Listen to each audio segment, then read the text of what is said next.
Assalamualaikum warahmatullahi wabarakatuh. Perkenalkan nama saya Muhammad Rizky dari kelas 6B. Pada kali ini saya akan mau mempresentasikan tentang laporan tugas akhir saya yaitu perencanaan terhadap siswa informasi menggunakan metode word and paper mengambil studi kasus Kopi Indonesia. Oke, next. Nah, sebelum masuk ke dalam analisis mendalam, saya tuh mau menjelaskan profil perusahaan ini. Nah, Kopi itu berdiri pada tahun 2018. Dia itu dikenal sebagai pionir digital first coffee chain Indonesia. Misinya itu menyajikan kopi berkualitas premium dan kecepatan dan kenyamanan teknologi retail modern. Dan misinya itu memberikan pengalaman kopi berkualitas premium, berkelas dan mudah diakses, sekaligus memberi dampak positif bagi ekosistem kopi. Nah, metode utama yang saya gunakan itu yaitu kerangka kerja Word and Paper. Nah, secara definisi, kerangka kerja ini itu merupakan pendekatan terstruktur yang bertujuan menyerapkan strategi bisnis internal perusahaan dengan strategi sistem informasi dan teknologi informasi secara komprehensif. Nah, mengapa sih metode ini penting? Karena seringkali perusahaan membeli teknologi canggih, tapi dia tuh nggak tahu kebutuhan bisnisnya itu gimana. Nah, komponen utama ini dibagi menjadi beberapa tahapan. Yang pertama itu ada melakukan audit lingkungan internal dan eksternal, menggunakan alat analisis pastel, porterfile force, dan value chain. Yang kedua itu melakukan evaluasi kesenjangan atau gap analisis. Yang ketiga itu merumuskan portofolio aplikasi masa depan menggunakan McFarlane Strategic Grid. Oke, selanjutnya kita bedah lingkungan makro eksternal vari Coffee dengan melakukan analisis pastel. Nah, dari aspek politik, kebijakan pemerintah itu sangat mendukung pertumbuhan ekonomi digital. Nah, namun adanya ketidakpastian regulasi lokal menuntut Fore memiliki sistem informasi geografis atau GIS yang kuat untuk kebutuhan ekspansi gerai. Nah, dari segi ekonomi, inflasi domestik yang fluktuatif menaikkan harga bahan baku, sehingga memaksa manajemen melakukan efisiensi biaya lewat otomatisasi sistem. Nah, pada aspek sosial, terjadi pergeseran gaya hidup konsumen urban. Nah, khususnya itu Gen Z dan milenial. Itu menuntut transaksi serba cepat, praktis, dan cashless. Selanjutnya, pada aspek teknologi, tren adopsi kecerdasan buatan AI dan komputasi awan cloud berkembang sangat masif untuk otomatisasi retail. Nah, dari sudut pandang lingkungan environmental, adanya tuh tuntutan tinggi terkait penggunaan kemasan ramah lingkungan, serta kebutuhan optimisasi rute logistik demi menekan emisi gas buang. Terakhir itu, pada aspek legal, itu kewajiban sertifikasi jaminan produk halal dan kepatuhan ketat terhadap UU Perlindungan Data Pribadi pada aplikasi. Selanjutnya itu kita tinjau lengkap kompetisi industri kedai kopi ini menggunakan Porter Five Force. Kekuatan pertama itu persaingan antara perusahaan sejenis dinilai sangat tinggi. Nah, Forex Coffee ini dikepung oleh kopi kenangan yang mendominasi oleh skala gerai fisik manual dan Tomorrow Coffee yang sangat agresif melakukan perang harga murah serta ekspansi teknologi otomatis. Nah, implikasinya itu Forex itu wajib mengubah aplikasinya dari sekedar alat pesan menjadi langsung interaktif berbasis proses AI untuk mengunci loyalitas konsumen ke. Nah, kedua itu ada ancaman pendatang baru. Nah, itu dinilai sedang. Nah, dia itu membuat kedai kopi mandiri secara fisik itu mudah dan murah. Tapi membangun jaringan kopi digital itu berskala nasional itu memerlukan teknologi informasi yang sangat besar. Nah, implikasinya itu keunggulan awal sistem digital forest harus dijadikan benteng pertahanan pasar. Yang ketiga itu ada ancaman produk pengganti yang tergolong tinggi. Nah, produk Aven itu sangat melimpah, terutama produk kopi susu siap minum atau ready to drink kemasan murah yang menjadi kelas minimarket di setiap sudut jalan. Implikasinya itu, aplikasi Fari itu harus menggunakan integrasi instan zero latency dengan kurir online serta model langganan agar harga lebih kompetitif. Yang keempat itu ada kekuatan tawar pembeli yang nilai sangat tinggi. Nah, konsumen itu memiliki biaya pilihan merek atau switching cost yang hampir nol.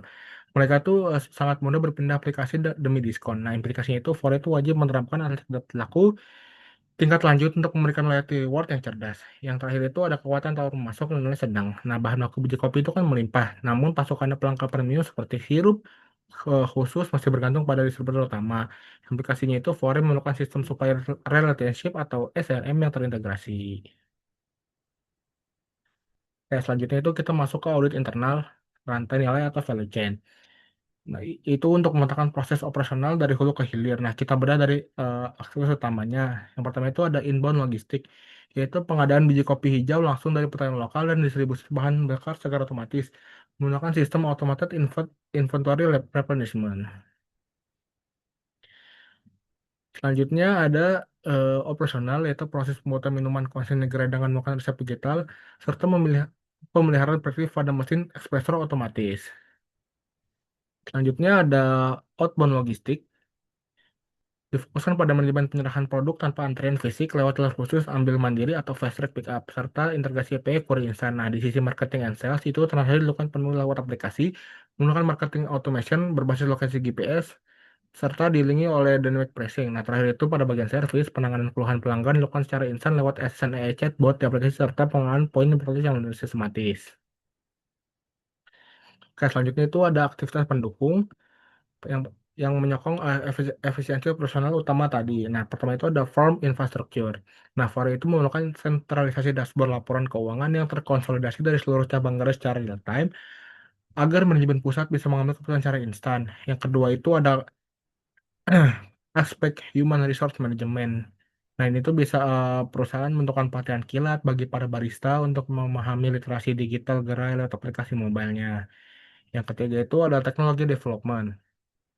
Nah, inisiatif utamanya itu melakukan migrasi basis data ke arsitektur hybrid cloud dengan menerapkan sistem keamanan Zero Trust demi mematuhi aturan regulasi perlindungan konsumen UU PDP.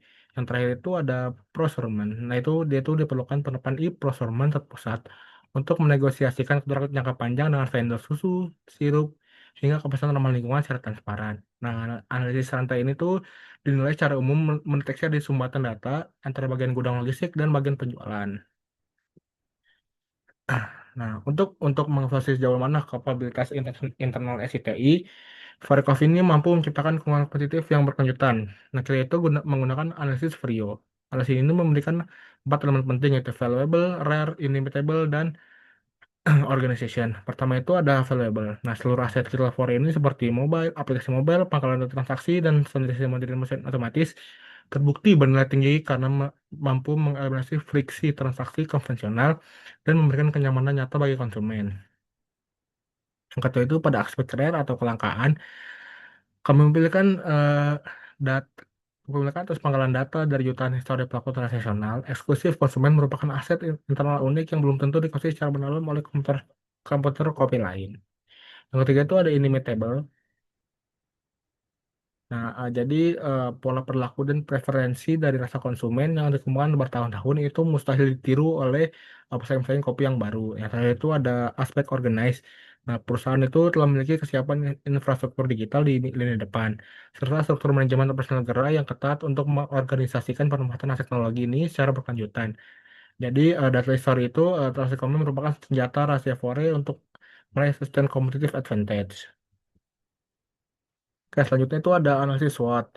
Nah, di kekuatannya itu Forecoff itu basis pengguna mobile app yang sangat handal di lini depan. Dia tuh rasanya konsisten dan pelanggannya sudah banyak. Namun kelemahannya itu internalnya itu adanya pulau informasi atau data silos antara lini depan dan pengadaan pusat. Nah, catatan logistik gudangnya juga masih belum terintegrasi otomatis secara real time serta terjadi supply chain latensi yang memicu resiko kehabisan stok bahan baku di gerai. Dari sisi eksternalnya itu ada opportunities atau peluang. Yang bisa ditangkap adalah akselerasi model bisnis retail, tren-tren transaksi contactless, adopsi teknologi AI, serta pergeseran gaya hidup digital Gen Z. Nah, di ancamannya itu ada kepungan komputer agresif di pasar Red Ocean, rendahnya switching cost konsumen, serta pengetatan regulasi jaminan halal dan kepatuhan hukum siber UU PDP. Nah, analisis SWOT ini itu mempertegas bahwa kekuatan front end for itu wajib diimbangi dengan perbaikan total infrastruktur logistik back-end-nya. Oke, selanjutnya itu ada balance scorecard dan CSF. Nah, dari perspektif keuangan, targetnya itu mengoptimalkan laba bersih operasional melalui efisiensi alokasi belanja modal, TI, serta menekan pemborosan biaya operasional akibat bahan baku segar yang kadaluarsa. Dari perspektif pelanggan, fokusnya itu menekan indeks kepuasan pelanggan dan mempertahankan basis pengguna aktif mingguan aplikasi dari gempuran promo kompetitor. Nah, pada perspektif proses internal, prioritas utamanya adalah menitik beratkan pada personal gerai serta menghilangkan latensi komunikasi saat pesanan dari aplikasi masuk ke meja barista. Sementara itu, pada perspektif pembelajaran dan pertumbuhan, perhatian itu difokuskan pada pengembangan model manusia, peningkatan literasi digital, dan barista untuk mempercepat keberhasilan adopsi sistem baru ini. Nah, seluruh perspektif ini itu didukung oleh critical success factor dengan mengontrol ketat biaya dan inventaris, hiperpersonalisasi pemasaran lewat monetisasi data AI, dan serta kecepatan operasional pelayanan dapur dapur gerai. Oke, selanjutnya itu ada kondisi SI saat ini. Nah, berdasarkan pemetaan fungsi sistem, Fore itu memiliki 4 pilar aplikasi. Yang pertama itu ada Fore Coffee Mobile App yang berfungsi sebagai kanal penjualan utama untuk menangani pemesanan mandiri atau pengiriman secara digital. Yang kedua itu ada Point of Sales yang berbasis Android di gerai fisik untuk memproses transaksi penjualan kasir dan membayar cashless. Yang ketiga itu ada inventaris gerai standar yang digunakan untuk melakukan penyitaan manual, ketersediaan bahan baku, dan lokal gerai. Yang keempat itu ada aplikasi HR internal dan software untuk mengelola kehadiran barista serta pelaporan keuangan korporat berkala. Nah, kelebihan sistem ini tuh adalah digitalisasi transaksi lini depan atau front end sudah berjalan sangat kuat. Namun kekurangannya, integrasi data itu belum optimal akibat back end yang terfragmentasi. Nah, pencatatan logistik masih menggunakan batch processing harian dan belum tersedia dashboard tunggal terpusat untuk melihat pergerakan stok secara real time. Selanjutnya ada tren teknologi dan benchmarking. Untuk mengatasi kelemahan arsitektur saat ini, kita perlu melakukan benchmarking terhadap tren teknologi retail modern di pasar global. Ada 4 pilar. Yang pertama itu ada AI, yang akan dimanfaatkan untuk menggerakkan predictive demand engine guna memproyeksikan kebutuhan stok bahan baku secara akurat, serta mengotomatisasikan strategi harga dinamis atau dynamic pricing. Yang kedua itu ada Internet of Things, berupa implementasi smart coffee machine, telemetri yang menghubungkan mesin espresso pintar langsung ke cloud untuk memantau konsistensi ekstraksi rasa kopi dari jauh. Yang ketiga ada hybrid cloud computing, yaitu melakukan migrasi arsitektur sistem monolitik yang kaku ke ekosistem cloud berbasis microservice demi memastikan ketersediaan aplikasi tanpa adanya risiko downtime, pesanan saat jam sibuk, dan keempat itu ada cyber and security zero trust. Terus berupa penguatan lapisan enkripsi data, transaksi, dan sistem autentikasi berlapis demi mematuhi mandat regulasi hukum undang-undang perlindungan data pribadi. Oke, selanjutnya ada gap analisis. Jadi dari seluruh temuan audit internal ini, saya menyusun tabel gap analisis untuk memetakan secara tegas kesenjangan antara kondisi asli saat ini dengan kondisi tubuh yang diharapkan. Nah, pada manajemen data konsumen, kondisi saat ini tuh database transaksional masih terpisah-pisah di lokal, sedangkan kondisi yang diharapkan itu maunya tuh dia database terpusat menggunakan consumer data platform atau CDP dan untuk kondisi AI. Nah, pada area manajemen rantai pasok, saat ini tuh pencatatan stok inventaris gerai belum terintegrasi otomatis. Nah, kondisi masa depan yang dimau tuh sinkronasi datanya eh, secara real time dari gudang ke seluruh cabang via Unified Cloud ERP. Nah, pada operasional dapur gerai, kondisi aktual itu menunjukkan antrean pesan aplikasi itu masih bercampur dalam satu layar monitor pos kasir sehingga bingung kasir dan baristanya itu. Nah, solusinya itu pemisahan antrian menggunakan sistem visualisasi khusus Kitchen Display System atau KDS. Nah, terakhir itu ada keamanan data dan cyber. Dari database pelanggan yang belum tersinkronisasi penuh dan regulasi baru, wajib ditingkatkan ke penguatan arsitektur keamanan Zero Trust demi mematuhi mandat siber UU PDP. Oke, berdasarkan hasil analisis kenjangan tadi, seluruh usulan aplikasi masa depan Fore ini kemudian dipetakan ke dalam matriks McFarland Strategic Grid guna melihat kontribusi strateginya terhadap keberlangsungan bisnis. Nah, matriks ini dibagi menjadi 4. Nah, yang pertama itu ada strategik, yaitu diisi oleh aplikasi pendorong keunggulan kebutuhan utama, yaitu customer data platform, dynamic pricing, dan loyalty gamification. Yang kedua itu ada key operasional, berisi core sistem di belakang yang wajib berjalan tanpa latensi demi kelancaran operasi harian gerai. Yaitu ada Unified Cloud ERP System, Omni-Channel POS System, dan Kitchen Display System. Selanjutnya ada Quadrant High Potential, yaitu dia tuh menampung eksperimen teknologi inovatif secara berpotensi meningkatkan efisiensi bisnis, yaitu Smart IoT Coffee Machine, telemetri, dan Automated Inventory Replenishment. Nah, yang terakhir itu ada support, diisi oleh aplikasi pendukung operasional kantor pusat dan kebutuhan hukum, yaitu Omnichannel AI CS Chatbot, Mobile Learning untuk barista serta Automated Halal Text and Software. Selanjutnya ada matriks prioritas implementasi, mengingat keterbatasan sumber daya modal dan waktu eksekusi, seluruh proyek aplikasi usulan dalam McFarland tadi itu nggak bisa dibangun secara bersamaan. Nah, oleh karena itu tuh kita tuh harus mendukung nih mana yang penting, rendah, dan sedang. Oke, yang pertama itu yang prioritas yang sangat tinggi. Nah, jadi itu difokuskan penuh sebagai fondasi inti operasional di belakang untuk mengatasi isu kehabisan stok bahan baku. Proyeknya itu meliputi Unified Cloud ERP System, Kitchen Display, dan integrasi platform sebagai jembatan pemotong data silos. Yang kedua itu yang menengah, itu difokuskan pada akselerasi kapabilitas data dan perlindungan konsumen. dan meliputi pembangunan konsumer data, cyber security, dan mobile LMS. Nah, yang terakhir itu ada yang rendah, difokuskan pada optimalisasi intelijensi AI dan otomasi tinggal lanjut setelah fondasi telah stabil. Proyeknya itu meliputi predictive demand engine, dynamic pricing AI, smart IoT, dan automated halal reporting. Oke, nah tahapan notice protes tadi kemudian diturunkan dalam sebuah peta jalan linear atau roadmap transformasi dari tahun 2006 sampai 2028. Nah, pada fase pertama itu, fokus utamanya itu benahi infrastruktur back-end yang terfragmentasi. Jadi inisiatif teknologinya itu implementasi Unified Cloud ERP System dan pemasakan kitchen display di gerai. Nah, indikator keberhasilan itu data transaksi inventaris terpantau instan dan latensi komunikasi antar dapur gerai harus terpangkas 10%.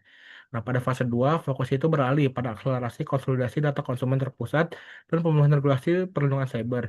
Nah, inisiatifnya itu membangun CDP untuk membentuk single customer view serta penguatan enkripsi dengan KPI yang berupa dari profil pelanggan 100% dan zero insiden kejujuran data.